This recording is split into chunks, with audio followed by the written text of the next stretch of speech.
দর্শকবৃন্দকে এবং ভক্তবৃন্দদের জানাচ্ছি এবছরের শুভ দীপাবলির তৃতীয় শুভেচ্ছা, তার সঙ্গে ভালোবাসা। আপনাদেরকে আমরা কমিটির পক্ষ থেকে কিছু অনুরোধ করছি। আমাদের সাংস্কৃতিক অনুষ্ঠান চলছে, আর কিছুক্ষণ আছে, তারপরে বাড়িয়ানার পর্ব শুরু হবে। যারা গন্ডি কাটার জন্য মানসিক করেছেন তাদের উদ্দেশ্যে বলছি, আপনারা এখানে যখন বাড়ি বের হবে সোজা চৈতন্য চলে যাবেন। এর জন্য কমিটি কোনো দায়িত্ব থাকছে না।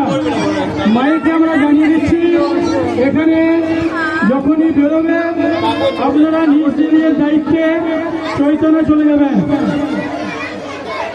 সমস্ত দর্শকবৃন্দদের বলছি, যে সমস্ত মা বোনেরা বাড়িয়ানা দেখবে তাদের কাছে কখনো বাজি ফোটাবেন না। বাজি আপনারা ফোটান নির্দিষ্ট জায়গাতে। সকল দর্শকদের আলো জানাচ্ছি, আপনারা